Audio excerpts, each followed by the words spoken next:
99 और लोगों के साथ मैं गलती से एक खतरनाक सर्वाइवल गेम में खींच लिया गया, द ब्रोक गेम। इस गेम में जीतने वाले को मिलेंगे 10 लाख डॉलर, लेकिन नियम था बेहद डरावना। सिर्फ $50 में 7 दिन तक जिंदा रहो। अगर तुम होते तो कैसे बचते? लेकिन मैं एक प्रोफेशनल गरीब इंसान हूँ। जैसे ही मैंने गेम के नियम देखे, मुझे तुरंत इसका लूप होल समझ आ गया। तभी सिस्टम की इलेक्ट्रॉनिक आवाज गूंज उठी। 100 खिलाड़ियों का ब्रोक गेम में स्वागत है। शुरुआती रकम $50। उद्देश्य गेम में 7 दिन तक जिंदा रहना। विजेता को मिलेगा 10 लाख डॉलर। आवाज कुछ पल रुकी, फिर चालाकी भरे लहजे में बोली, अब कोई डरपोक बाहर निकलना चाहता है? मैं मनी मन हंसा। मजाक कर रहे हो क्या? मैं तो सिर्फ पानी पीकर भी 7 दिन निकाल सकता हूँ। मेरे बगल में खड़ा एक मोटा आदमी जिसने सस्ती टी शर्ट पहन रखी थी तुरंत बोला, $50 में स्टीम्ड बन और अचार आ जाएगा। थोड़ा संभल कर खर्च करो तो काम चल जाएगा। छोटा दाव लगाओ, बड़ा जीतोगे। सिर्फ बेवकूफ ही अभी गेम छोड़ेगा। भीड़ में उत्साह की लहर दौड़ गई। सब लोग अंधे लालच में भरे हुए। तभी सिस्टम फिर बोला, बहुत बढ़िया, सभी 100 खिलाड़ी गेम में शामिल हो चुके हैं। अब गेम के नियम लागू होते हैं। कोई भी बाहर नहीं जा सकता। आप सभी का स्वागत है एयरपोर्ट स्मगल में।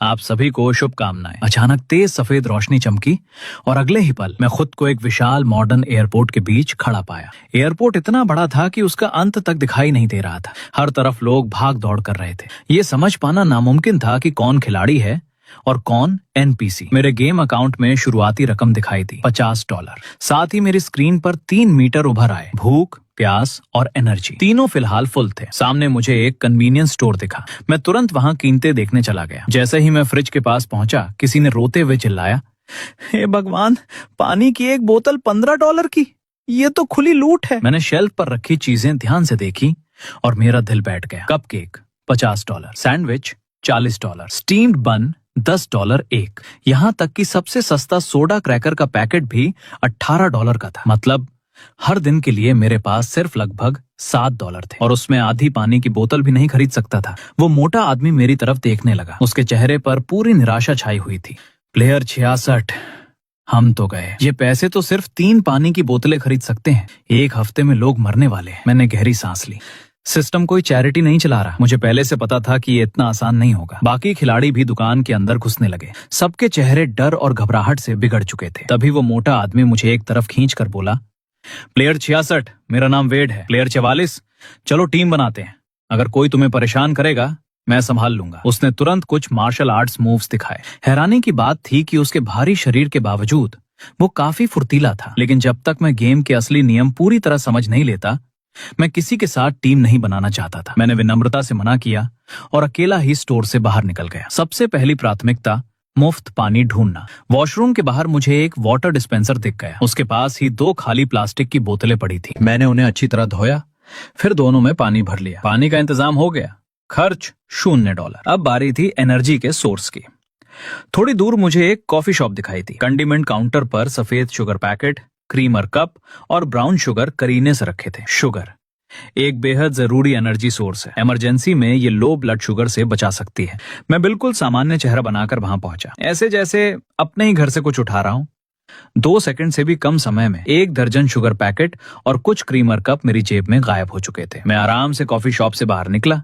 एक खाली कोने में जाकर 2 शुगर पैकेट फाड़े और सीधे मुंह में उड़ेल दिए। मिठास मेरी जीभ पर फैल गई। कुछ पल के लिए अजीब सा संतोष महसूस हुआ। एनर्जी का इंतजाम भी हो गया। खर्च $0। एयरपोर्ट की एयर कंडीशनिंग किसी बर्फ के डिब्बे जैसी ठंडी थी। शायद सिस्टम ने यह जानबूझकर किया था। जितनी ज्यादा ठंड होगी उतनी तेजी से शरीर एनर्जी जलाएगा। मेरे पतले कपड़े इस ठंड के सामने बेकार थे। गर्म रहने के लिए मुझे लगातार चलते रहना पड़ रहा। मैंने एक कूड़ेदान खंगाला और उसमें से किसी यात्री द्वारा फेंका गया एक कंबल निकाल लिया। समय बीतने के साथ मेरी भूख और तेज होती गई। रात के 8 बजे मैं धीरे धीरे एक बेकरी की तरफ बढ़ा। कांच के अंदर रखी बिना बिकी ब्रेड से गेहूं की गर्म खुशबू आ रही थी। मेरा पेट जोर से गुर्राया। मेरी गरीबी वाली तेज नजरें तुरंत समझ गईं। इतनी देर तक बची हुई ब्रेड अब डिस्काउंट पर होनी चाहिए। जो टोस्ट पहले $30 का था अब सिर्फ $15 में मिल रहा था। लेकिन ये भी काफी नहीं था। दुकान बंद होने के और करीब आने पर कीमत शायद और गिर जाए, शायद मुफ्त भी हो जाए। हर बचाया हुआ डॉलर जिंदा रहने का एक और मौका था। मैं बेकरी के सामने वाली बेंच पर बैठ गया, आंखें आधी बंद करके आराम करने लगा। तभी अचानक 20 से 30 लोग हर दिशा से भागते हुए बेकरी की तरफ टूट पड़े। छोटा सा एंट्रेंस देखते ही देखते भगदड़ में बदल गया। अराजकता के बीच मैंने देखा, कुछ लोग पैसे लहरा रहे थे तो कुछ सीधे शेल्फ से ब्रेड उठाकर भाग रहे थे। घबराई हुई क्लर्क लगातार चिल्ला रही थी, लाइन बनाओ, लाइन बनाओ। लेकिन अब बहुत देर हो चुकी थी। कुछ ही मिनटों में सारी डिस्काउंट वाली चीजें गायब हो गईं। यहां तक कि वो टोस्ट भी जिस पर मेरी नजर थी। जिन लोगों को ब्रेड मिल गई थी उनके चेहरे पर राहत थी, जैसे वो मौत से बचकर लौटे हों। और जिन्हें कुछ नहीं मिला वे सिर पकड़कर बैठ गए। उनकी आंखों में सिर्फ निराशा थी। चारों तरफ गालियां, शिकायतें और बेबस आहें गूंज रही थीं। मेरा हंगर मीटर अब 30% तक गिर चुका था। मैंने गहरी सांस ली और पेट में उठ रही ऐंठन को दबा दिया। फिर मैंने उस अफरा तफरी से नजर हटाई और ऊपर लगे विशाल फ्लाइट इंफॉर्मेशन बोर्ड की तरफ देखा। लाल रंग में लगातार फ्लाइट स्टेटस चमक रहे थे। अब समय आ गया था अपनी असली काबिलियत दिखाने का। इस एयरपोर्ट में खिलाड़ी कहीं भी जा सकते थे। बिना बोर्डिंग पास के भी गेट तक पहुंचना मुमकिन था। मैंने बोर्ड को ध्यान से स्कैन किया और उन फ्लाइट्स पर नजर टिकाई जो 6 घंटे से ज्यादा लेट थीं। यही मेरा शिकार था। मैं अपने थके हुए पैरों को घसीटता हुआ एक बोर्डिंग गेट तक पहुंचा। वहां पहले से लोगों की भीड़ जमा थी। हवा में पसीने, गुस्से और बेचैनी की बदबू फैली हुई थी। गेट 102 8 घंटे लेट था। फंसे हुए यात्री गेट एजेंट को घेर चुके थे। वो एक युवा लड़की थी। उसका चेहरा लाल पड़ चुका था। गुस्साए यात्रियों की थूक तक उसके चेहरे पर गिर रही थी। तुम्हारी एयरलाइन बेकार है क्या? मेरा बच्चा भूख से रो रहा है। कंपेंसेशन दो, अभी के अभी पैसे दो। पूरा माहौल अराजकता में डूब चुका था। उस एजेंट की आवाज शोर में दब गई थी। वो रोने के कगार पर थी और तभी मेरे दिमाग में बिजली सी कौंधी। यही मौका था। मैं पूरी ताकत से भीड़ को चीरता हुआ आगे बढ़ा और सीधे एजेंट के सामने जाकर खड़ा हो गया। चुप पा! मैं पूरी ताकत से गरजा। भीड़ अचानक शांत हो गई। सब मेरी तरफ देखने लगे। मैंने उस औरत की तरफ इशारा किया जो अपने रोते हुए बच्चे को पकड़े थी। देखो इस बच्चे को, क्या यहां चिल्लाने से प्लेन उड़ने लगेगा?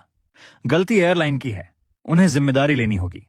लेकिन अभी हमें सबसे ज्यादा क्या चाहिए? खाना, आराम की जगह और इतनी ताकत कि बाद में इनसे लड़ सकें।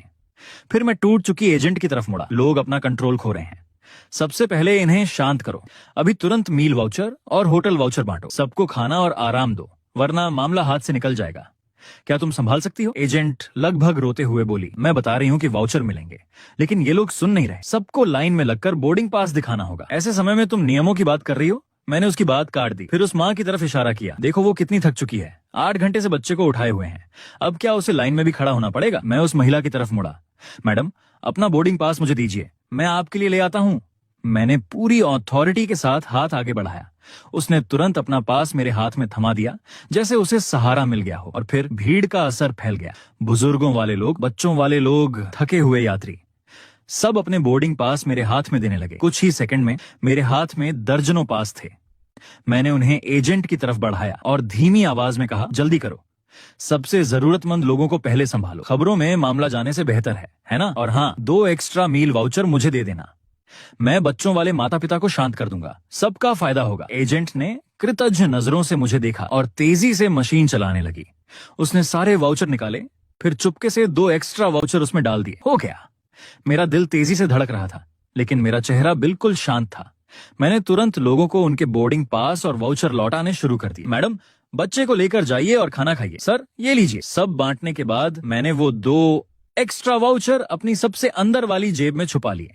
फिर मैंने भीड़ से जोर से कहा, जाइए, खाना खाइए, आराम कीजिए, ताकत बचाइए, बाद में इनसे हिसाब करें। जैसे ही भीड़ का ध्यान वाउचर लेने में गया, मैं चुपचाप वहां से फिसल गया।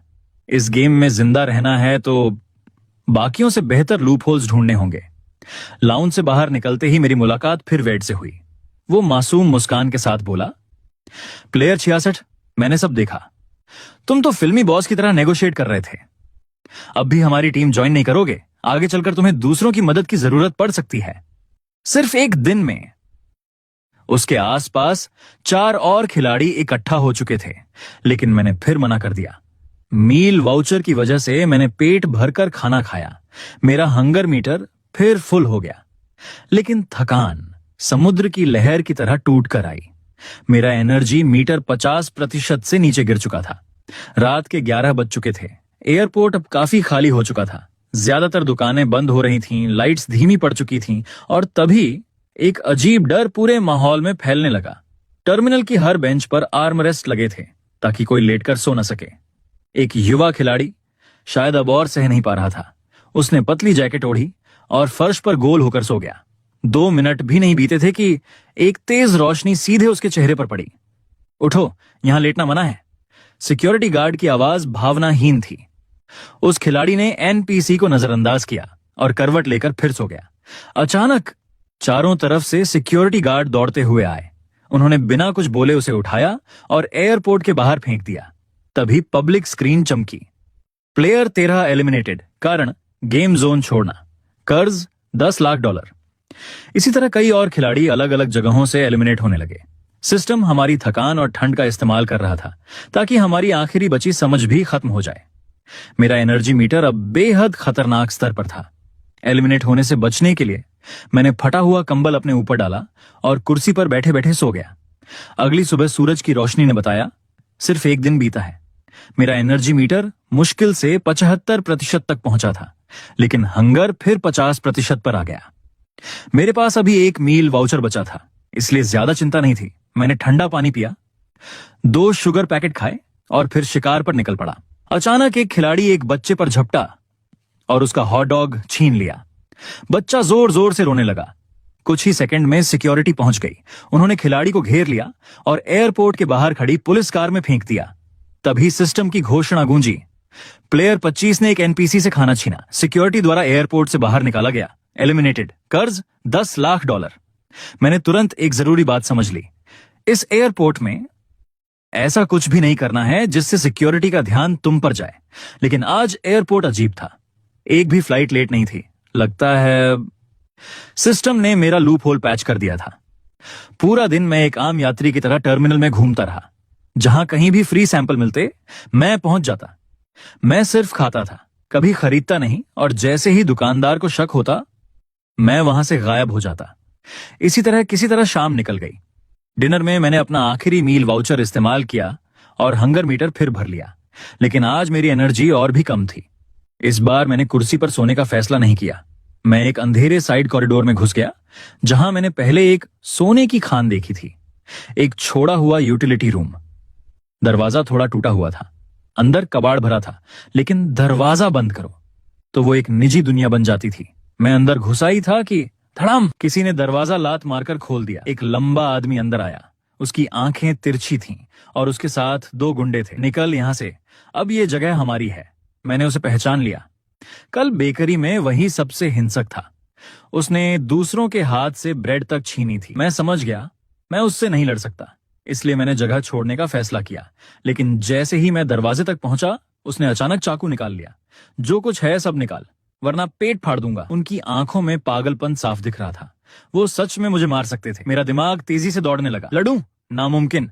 पैसे दे दूं तो एलिमिनेशन तय। मैं क्या करूं? मैंने मुश्किल से निकला, सर बात करके। चुप। हल काटने वाला चाकू मेरे गले के और करीब आ गया।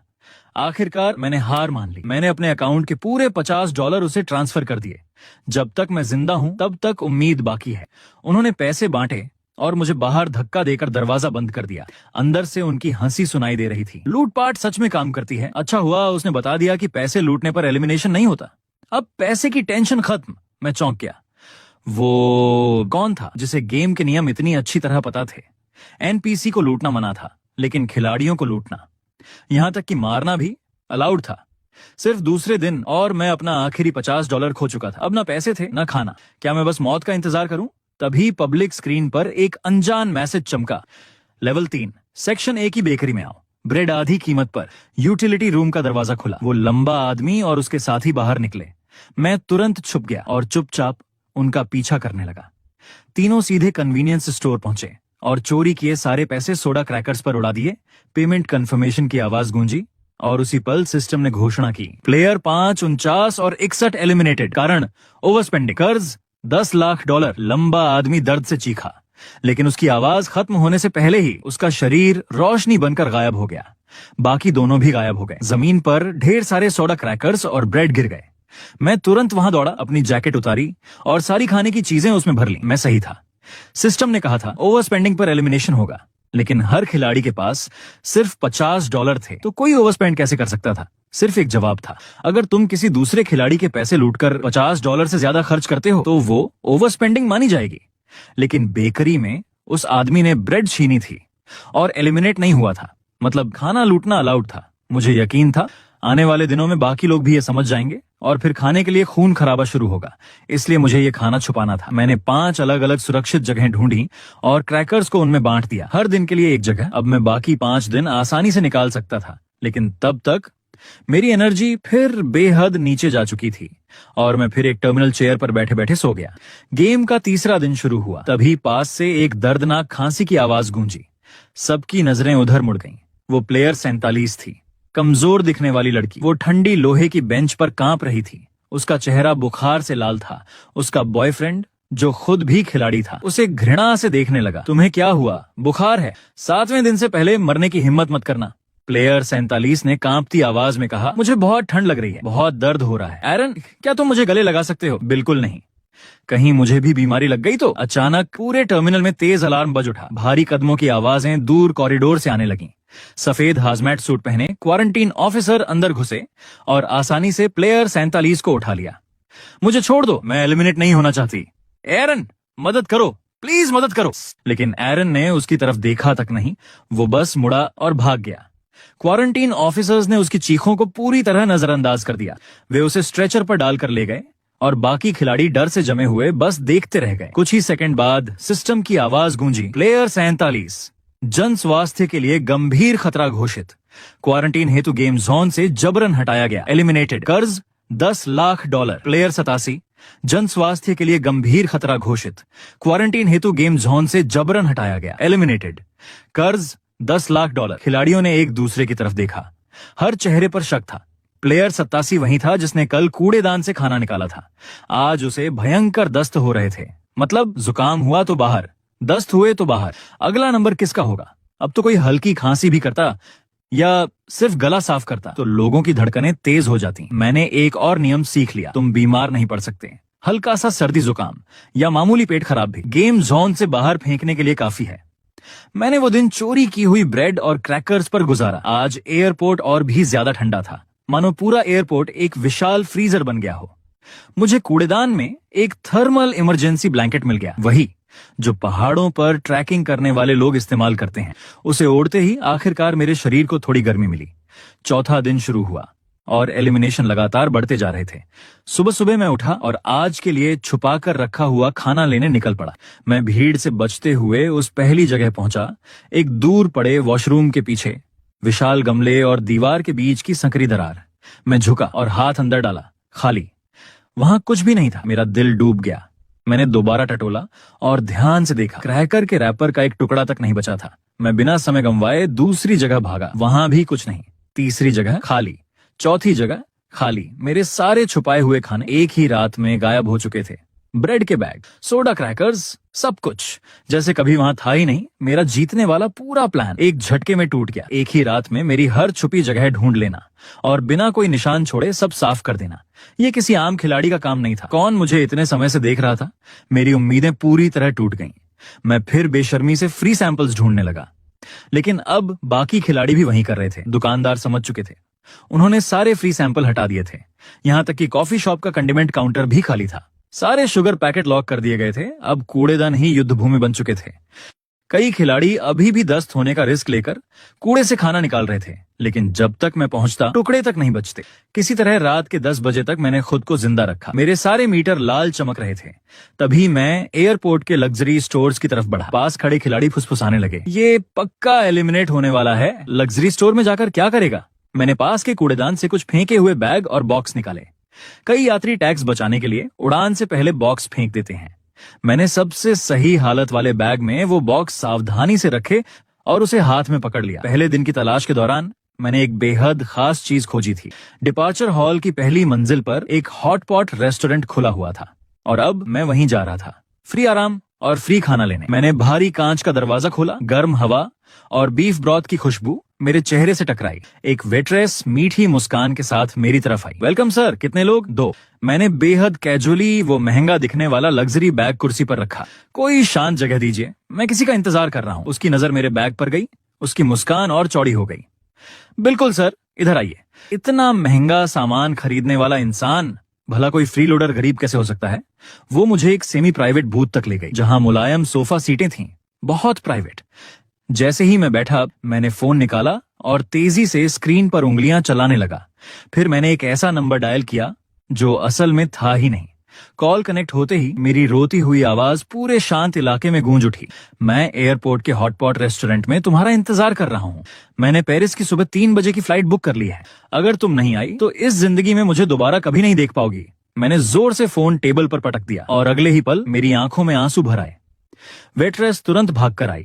उसके हाथ में सफेद फंगस सूप का गर्म कटोरा और फल की छोटी प्लेट थी। उसकी आवाज सहानुभूति से भरी थी। सर प्लीज शांत हो जाइए, पहले कुछ पी लीजिए। क्या आपकी गर्लफ्रेंड ने आपको दुख पहुंचाया है? मैंने भारी आवाज में कहा। धन्यवाद। जब सोचता हूँ कि वो अपने असली प्यार के साथ खुश है तो मुझसे कुछ खाया नहीं जाता। वेट्रेस ने सूप मेरे सामने रख दिया। जितना ज्यादा दुख होता है उतना ज्यादा खाना चाहिए, वरना उसे पछताने की ताकत कहाँ से लाओगे? मैंने धीरे से सिर हिलाया और सूप पीना शुरू किया। गर्म और मीठा तरल मेरे सूखे गले से नीचे उतरा। अंदर भूख पागलों की तरह चीख रही थी, लेकिन अभी मुझे कंट्रोल रखना था। थोड़ी देर बाद वो फिर आई। इस बार उसके हाथ में स्टीम्ड एग का कटोरा था। मैं धीरे धीरे उठकर कंडीमेंट काउंटर तक गया और बीफ क्रम्स के 3 बड़े चम्मच उसमें डाल दिए। फिर वापस आकर बैठ गया। मैं चाहता था कि सब कुछ एक ही बार में निगल जाऊं, लेकिन मैंने खुद को रोका। मैं छोटे छोटे रिफाइंड बाइट्स लेने लगा। साथ ही मेरी नजरें लगातार वेट्रेस और मैनेजर पर थीं। अब वो वेट्रेस किसी रडार जैसी हो चुकी थी। सर, अगर आपका मूड खराब है तो हमारा नया टोमेटो सूप ट्राई कीजिए। खट्टा मीठा है, भूख खोल देता है। कुछ ही सेकंड में गर्म टोमेटो सूप मेरे सामने था और मैं आपके लिए कुछ स्नैक्स भी लाती हूँ। उसके तुरंत बाद फ्री फ्राइज की प्लेट भी आ गई। वेट्रेस फिर मेरे पास आई। उसकी आंखों में जिज्ञासा और सहानुभूति दोनों थीं। सच कहूं तो वो मुझसे ज्यादा परेशान लग रही थी। मेरे दिमाग में तुरंत खतरे की घंटी बजी। वो बहुत ज्यादा पूछताछ कर रही थी। मैंने तुरंत अपना अभिनय बदल दिया। मेरी आंखों में फिर आंसू भर आए। आवाज कांपने लगी। क्या वो सच में मुझे छोड़ चुकी है? मैं सच में जाना नहीं चाहता था। मैंने सही समय पर सिर झुका लिया। मेरे कंधे जोर जोर से कांपने लगे। प्लीज मत रोइए। वेट्रेस घबरा गई। वो भाग कर गई और एक बड़ा सा टेडी बियर लेकर वापस आई। उसने उसे मेरी बाहों में थमा दिया। ये आपका साथ देगा। आप इतने हैंडसम हैं, वो लड़की जरूर पछताएगी। मैंने उस मुलायम टेडी बियर को कसकर पकड़ लिया। उसी पल थकान सुनामी की तरह टूट पड़ी। मेरा एनर्जी मीटर लगभग खत्म हो चुका था। मुझे आराम चाहिए था। मैंने चुपके से अपने फोन में रात 2 बजे का वाइब्रेशन अलार्म लगाया। फिर टेडी बियर से टिककर नरम सोफे पर लेट गया। आंखें बंद करने से पहले मैंने बस यही दुआ की कि वो मुझे यहाँ से बाहर ना निकाले। पता नहीं मैं कितनी देर सोया, जब तक वेट्रेस ने मुझे जगाया नहीं। सर, आपकी फ्लाइट का टाइम नहीं हो गया? उसी वक्त मेरा फोन जोर जोर से वाइब्रेट करने लगा। बिल्कुल सही समय पर मैंने बिजली की तेजी से फोन उठाया। कॉलर आईडी देखे बिना अपनी पहले से तैयार लाइनें चिल्ला दी। मैं 4 घंटे से हॉटपॉट रेस्टोरेंट में तुम्हारा इंतजार कर रहा था, फिर भी तुम नहीं आई। क्या वो आदमी सच में इतना जरूरी है? मैं जा रहा हूँ, सच में जा रहा हूँ। क्या तुम आखिरी बार मुझसे मिलने भी नहीं आओगी? मैंने फोन काट दिया। फिर अपना चेहरा टेडी बियर में छुपा लिया। मेरे कंधे कांप रहे थे। जो भी देखता उसे यही लगता कि मैं चुपचाप रो रहा हूँ। मैनेजर रुका, सिर हिलाया और आगे बढ़ गया। वेट्रेस ने चुपचाप मेरे ऊपर एक कंबल डाल दिया और मैं पूरी रात उस बड़े सोफे पर आराम से सोता रहा। जब मैं जाने लगा, वेट्रेस खुद मेरे लिए फ्री सोया मिल्क, चावल की खिचड़ी और चाय वाले अंडे लेकर आई। उसकी आंखों में हौसला था। सर, हिम्मत मत हारिए। उस औरत को छोड़ दीजिए, आपको उससे बेहतर कोई जरूर मिलेगा। नई जिंदगी की बधाई। क्योंकि मैंने कभी कुछ ऑर्डर ही नहीं किया था, मुझे कोई बिल भी नहीं देना पड़ा। मैंने धीरे से धन्यवाद कहा और कांच का दरवाजा खोलकर बाहर निकल गया। मेरा एनर्जी मीटर पूरी तरह फुल था, हंगर मीटर भी मैक्स। ये चाल बेहद बेशर्म थी और सिर्फ एक बार ही काम कर सकती थी। मैं अपना ये ट्रम्प कार्ड पहले ही इस्तेमाल कर चुका था। जल्द ही गेम का 5वां दिन शुरू हो गया। हॉटपॉट रेस्टोरेंट से बाहर निकलते ही मुझे फिर वेड और उसकी टीम दिख गई। अब उसकी टीम 20 से ज्यादा लोगों की हो चुकी थी। वे लोग क्रैकर्स बांट रहे थे। जैसे ही मैंने पैकेट देखे, मेरा दिमाग सुन्न पड़ गया। वो मेरे क्रैकर्स थे।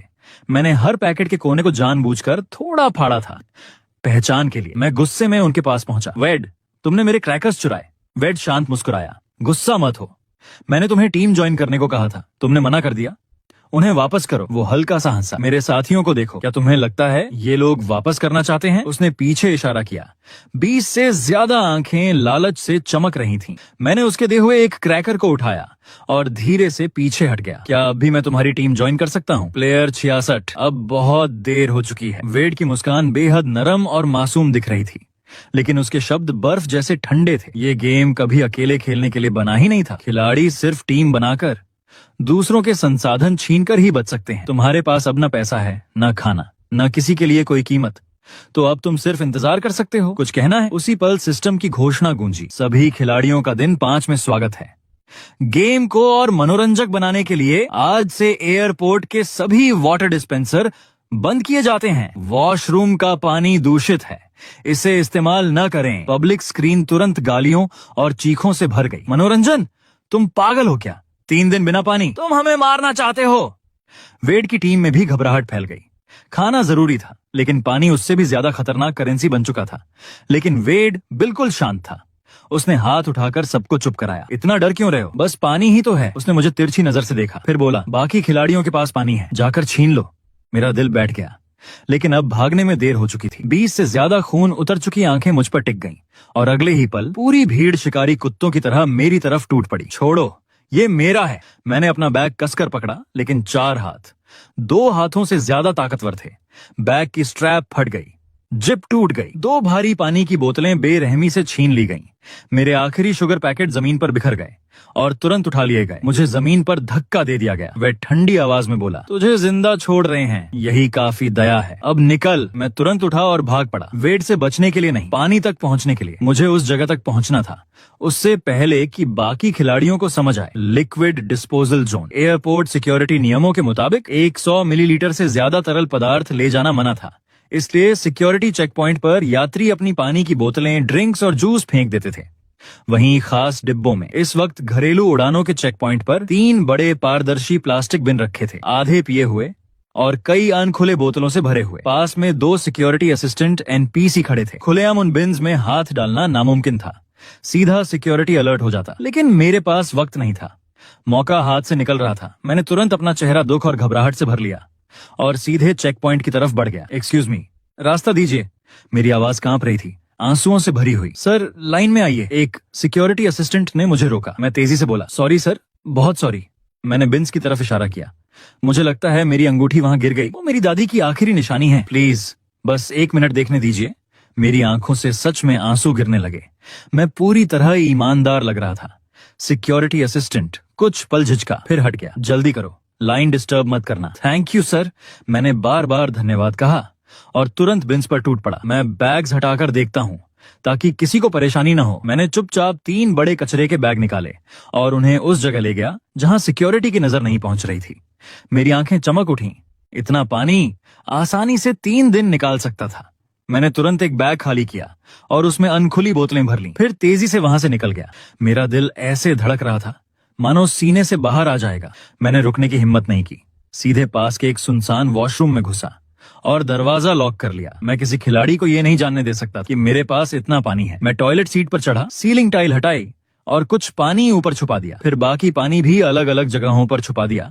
उसके बाद मैं इंटरनेशनल डिपार्चर चेक पॉइंट पहुंचा और वही ट्रिक दोबारा इस्तेमाल की। इस बार भी मुझे बहुत सारा पानी मिला, लेकिन ये लालच नहीं था। मेरे पास इससे भी बड़ा प्लान था। दिन 5 तक सिर्फ 67 खिलाड़ी बचे थे। वेड की टीम में 25 लोग थे। वे टिड्डियों के झुंड की तरह घूमते और खिलाड़ियों से खाना पानी छीन लेते। विरोध करने वालों को पीटा जाता, लेकिन एनपीसी सब कुछ देखकर भी अनदेखा कर रहे थे। अचानक धड़ाम, एक खिलाड़ी लो ब्लड शुगर की वजह से जमीन पर गिर पड़ा। कुछ ही पल बाद उसने हिलना बंद कर दिया। क्या वो मर गया? किसी ने डर से पूछा। सफेद कोट पहने मेडिक्स तुरंत आए। उन्होंने उसे स्ट्रेचर पर रखा और सफेद चादर से ढक दिया। सब कुछ पलक झपकते ही खत्म हो गया। सिस्टम फिर बोला, प्लेयर 93, एनर्जी मीटर 0, एलिमिनेटेड, कर्ज $10 लाख।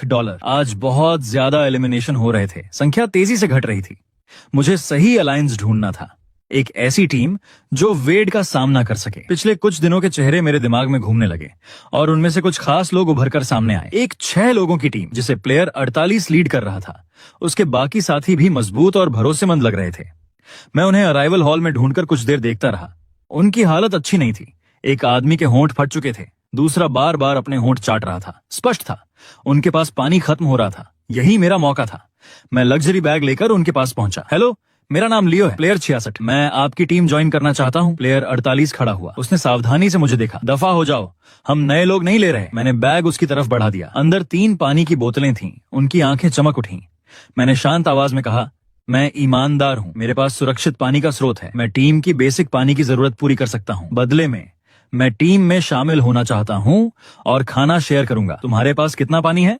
मैंने बिना झिझक जवाब दिया, इतना कि हम 7 लोग बाकी 3 दिन आराम से निकाल सकें। तभी चालाक प्लेयर 33 बीच में बोला, कहाँ छुपाया है? मैंने तुरंत मना कर दिया। आपको बस इतना जानना काफी है कि मैं पानी ला सकता हूँ, लेकिन छुपाने की जगह सिर्फ मुझे पता होगी। यही मेरा इंश्योरेंस है।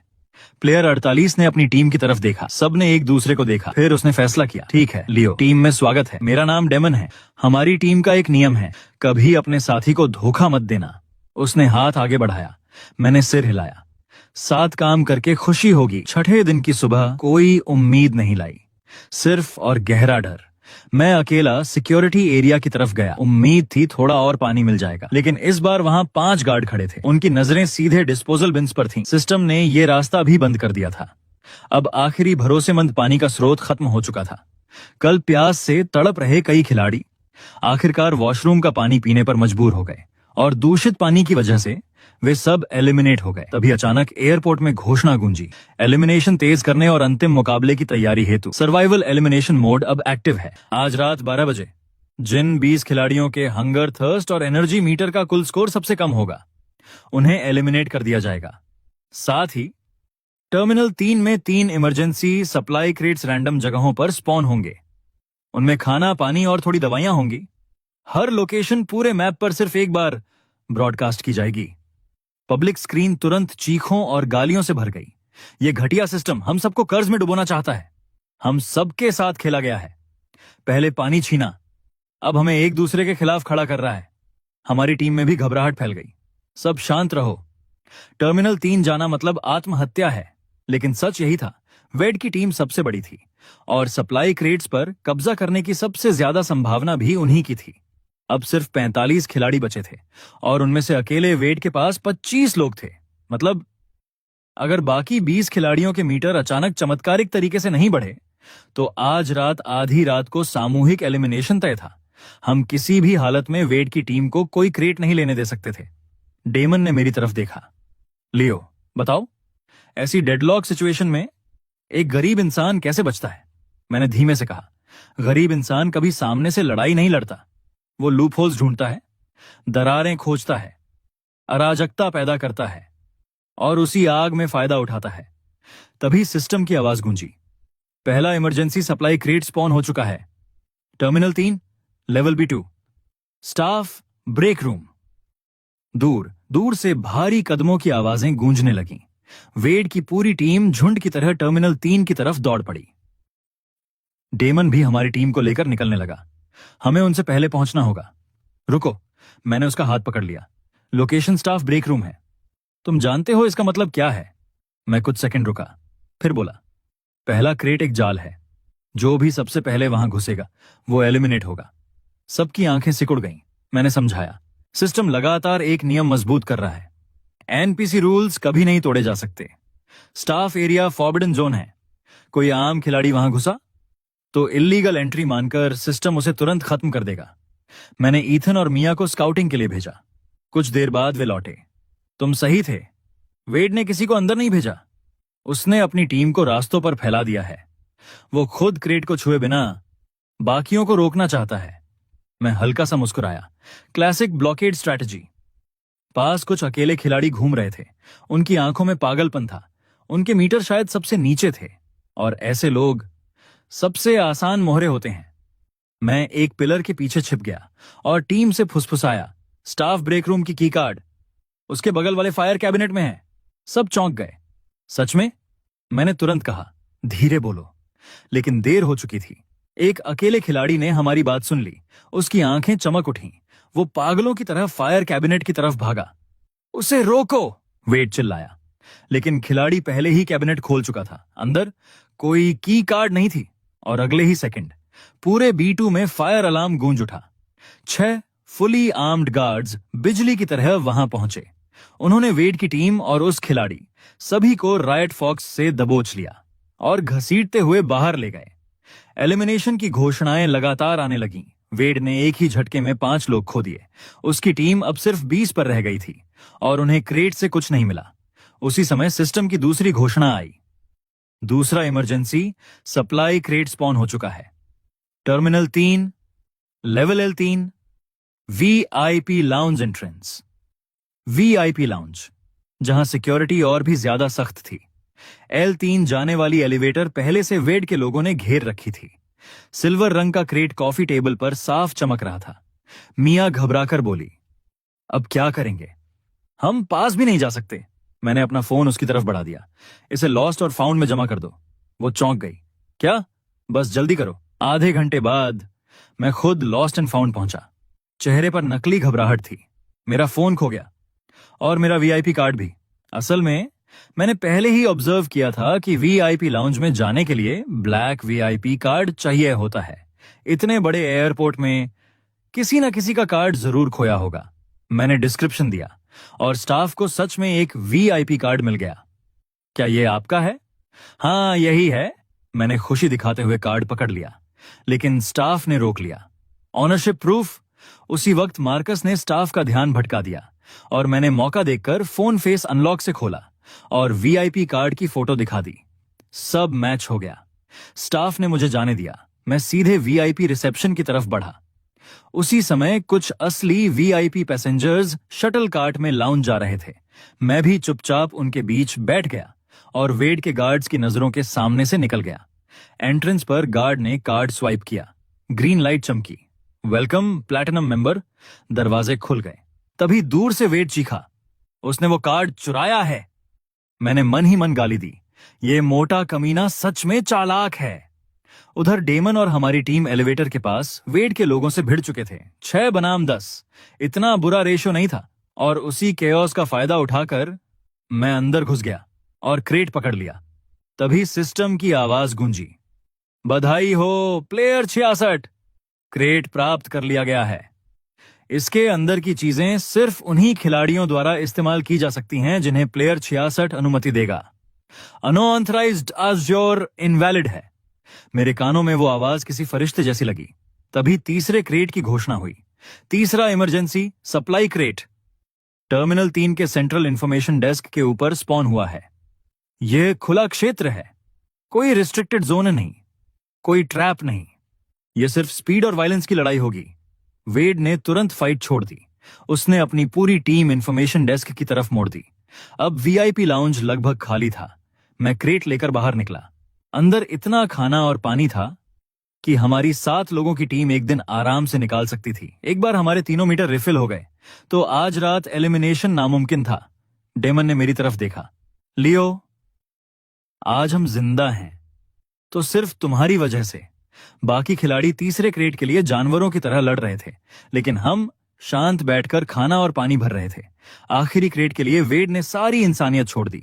उसकी टीम बाकी खिलाड़ियों पर टूट पड़ी। खून, चीखें, मारपीट, पूरा टर्मिनल युद्ध भूमि बन चुका था। आखिरकार नंबर्स जीत गए। वेड की टीम ने क्रेट ले लिया। हम सातों दूर से देख रहे थे। डेमन बोला, एक क्रेट उसकी पूरी टीम के लिए काफी नहीं होगा, और पहला क्रेट तो किसी को मिला ही नहीं। उसकी टीम मुश्किल में है। रात 11:50 बजे। पूरे टर्मिनल पर मौत जैसा सन्नाटा था। तभी सिस्टम की आवाज गूंजी, system tally beginning. Combined hunger, thirst और एनर्जी मीटर रैंकिंग के आधार पर सबसे कम स्कोर वाले 20 खिलाड़ी एलिमिनेट किए जाएंगे। सिस्टम बिना किसी भावना के नंबर पढ़ने लगा। हमारी 7 लोगों की टीम के अलावा बाकी सारे सोलो प्लेयर्स खत्म हो गए। यहां तक कि वेड की टीम भी असमान सप्लाईज की वजह से 13 लोगों तक सिमट गई। घोषणा खत्म होते ही पूरा एयरपोर्ट खामोश हो गया। 20 खिलाड़ी खत्म, हर एक पर 1 मिलियन। प्राइस पूल अब $20 मिलियन था। और सिस्टम का नियम, अगर आखिरी में सिर्फ एक खिलाड़ी बचता है तो उसे बोनस 100 मिलियन भी मिलेंगे। कुल ससेरा $120 मिलियन। इतनी बड़ी रकम किसी को भी पागल बना सकती थी। दूर वेड हमें घूर रहा था। उसकी आंखों में खून उतर आया था। उसने अपनी टीम से कहा, मैं नहीं चाहता कि हम आपस में लड़ें, लेकिन हमारे पास नंबर्स हैं। पहले उन 7 को खत्म करते हैं, फिर 120 मिलियन हम 13 लोग बांट लेंगे। हमारी तरफ डेमन का चेहरा गंभीर था। सब शांत रहो। सिस्टम हमें एक दूसरे के खिलाफ करना चाहता है। वेड की टीम पहले हमें खत्म करेगी, इसलिए हम आपस में नहीं टूट सकते। पहले हम उनके 13 लोगों को खत्म करेंगे, फिर 120 मिलियन बांट लेंगे। तभी जमीन पर बैठ गया। कैसे? उनके पास हमसे ज्यादा लोग हैं। हम तो सीधा काटे जाने वाले बकरे हैं। मैंने धीरे से कहा, पहले छुपते हैं, उन्हें अलग अलग करते हैं। मुझे एक जगह पता है। ठीक उसी समय रात के 12 बज गए। स्क्रीन पर खून जैसा लाल 24 घंटे का काउंटडाउन टाइमर उभरा। पूरे एयरपोर्ट की लाइट्स लाल हो गईं। अलार्म सीधे दिमाग में गूंजने लगा और अगले ही पल सारे एनपीसी गायब हो गए। पैसेंजर्स, स्टाफ, सिक्योरिटी गार्ड्स, सब। अब विशाल टर्मिनल 3 में सिर्फ हम 20 खिलाड़ी बचे थे। भागो! हमारी सर्वाइवल इंस्टिंक्ट डर से ज्यादा तेज निकली। हम सातों दौड़ पड़े। एलिवेटर में घुसते ही मैंने क्लोज बटन दबा दिया। धड़ाम! दरवाजे वेड के गुस्से भरे चेहरे के सामने बंद हो गए। उन्हें भागने मत दो, सारे पैसे हमारे हैं। एलिवेटर सीधे अंडरग्राउंड पार्किंग गैराज में उतरी। हवा में पेट्रोल, धूल और गर्मी की बदबू थी। हम तुरंत अलग अलग दिशाओं में भाग गए, छिपने के लिए। कुछ ही सेकंड बाद वेड और उसकी टीम इमरजेंसी स्टेयर्स से नीचे पहुंच गई। विशाल पार्किंग लॉट में 20 खिलाड़ी बिखरे हुए थे। जब तक मैं छिपा रहूं, मेरे पास जिंदा रहने का मौका था। मैं जमीन से चिपक कर एक कार के नीचे की छोटी सी जगह से बाहर देख रहा था। तभी सिस्टम बोला, player 9 killed by another player, 1 million transfer to the killer's account. मैं कांप गया। कौन मरा? क्या वो हमारी टीम का था? फिर लड़ाई की आवाजें आईं और उसके बाद टबी की दर्दनाक चीख। कुछ देर बाद उसके एलिमिनेशन की घोषणा हो गई। पूरे गैराज में चीखें गूंज रही थीं। ब्रॉडकास्ट लगातार एलिमिनेशंस पढ़ रहा था। तभी अचानक, player 21 eliminated bye there on teammate. Chaos और गहरा हो गया। अब कोई किसी पर भरोसा नहीं कर रहा था। तभी एनोनिमस ब्रॉडकास्ट आया, अगला टारगेट वेड। वो प्रीवियस चैंपियन है। उसके पास $200 मिलियन हैं। उसे मारो, 200 मिलियन बांटो। ये सुनते ही पूरा गैराज फट पड़ा। क्या? वेड पिछले गेम का चैंपियन था, इसीलिए वो इतना ताकतवर था? वेड तुरंत चिल्लाया, झूठ है। मैं भी पहली बार खेल रहा हूं। लेकिन अब कोई उसकी बात मानने को तैयार नहीं था। 200 मिलियन के सामने आंकल टूट चुकी थी। उसे मारो, मारो! पूरे गैराज में खूनी दंगा शुरू हो गया। मैंने इस केओस का फायदा उठाया। एक एसयूवी का ट्रंक खुला हुआ था। मैं चुपचाप अंदर घुस गया। अंधेरे में सिकुड़ कर बैठ गया। बाहर चीखें, लड़ाई और सिस्टम की अनाउंसमेंट्स गूंज रही थीं। धीरे धीरे आवाजें कम होने लगीं। फिर पूरा गैराज शांत हो गया। मैंने ट्रंक की दरार से बाहर झांका। चारों तरफ सिर्फ लाशें और खून था। तभी एक जानी पहचानी आवाज आई, लियो, लियो, कहां हो? यह डेमन की आवाज थी। मैंने वेड को पकड़ लिया है। बाहर आओ, हम मिलकर उसे खत्म करेंगे, फिर 200 मिलियन बांट लेंगे। मैंने सांस रोक ली। मैंने जवाब नहीं दिया। डेमन मेरी कार के पास से आगे निकल गया। मैंने राहत की सांस ली ही थी कि धड़ाम! ट्रंक जोर से खुल गया। लाल रोशनी अंदर भर गई। डेमन मुस्कुरा रहा था। तो तुम यहां छिपे थे? मैं तुम्हें कब से ढूंढ रहा था। हाइड एंड सीक खत्म हुई, प्लेयर 66। उसकी आवाज जहरीली थी। ठंडी डर की लहर मेरे पूरे शरीर में दौड़ गई। उसने मुझे पकड़कर बाहर खींच लिया। मैंने दांत भींचकर कहा, तो तुम दोनों शुरू से साथ थे, वेड और डेमन? पूरा टीम राइवलरी सिर्फ नाटक था। तुम दोनों रूल्स जानते थे। तुमने अनोनिमस मैसेजेस से खिलाड़ियों को मैनिपुलेट किया, उन्हें रॉबरी और ओवर स्पेंडिंग की तरफ धकेला और फिर फायदा उठाया। वेड ने शुरुआत से टीम बिल्ड की और तुमने खुद को उसका दुश्मन दिखाया ताकि आखिर में दोनों टीमें एक दूसरे को खत्म कर दें और तुम दोनों सब जीत लो। डेमन हंसा। लियो, तुम सच में बहुत तेज हो। पिछले कुछ दिनों में मदद के लिए शुक्रिया। वेड गरजा। डेमन, मुझे खोलो। समय बर्बाद मत करो। डेमन ने उसकी तरफ ठंडी नजर डाली। खोल दूं? तुम मजाक कर रहे हो? 100 मिलियन आधा बांटने से बेहतर है। सब कुछ अकेले लेना। और तुम्हारे पिछले 200 मिलियन भी मुझे चाहिए। अगले ही पल उसने वेड को मार डाला। सिस्टम बोला, player 44 eliminated. Bonus reveal, player 44 पिछले गेम का चैंपियन था। उसकी क्यूमुलेटिव विनिंग्स $200 मिलियन। अब किलर के अकाउंट में ट्रांसफर। डेमन खुशी से मुस्कुराया। लेकिन उसी पल मैंने इंडस्ट्रियल हेयर स्प्रे उसकी आंखों में स्प्रे कर दिया। गाढ़ा केमिकल क्लाउड सीधे उसके चेहरे पर फटा। डेमन दर्द से चीख पड़ा। वो आंखें पकड़कर पीछे लड़खड़ा गया। मैं तुरंत ड्राइवर सीट की तरफ रेंगने लगा। जब मैं ट्रंक में छिपा था तभी मैंने देख लिया था, कार का ड्राइवर डोर भी खुला था और की इग्निशन में लगी हुई थी। Player 66, demon दहाड़ा।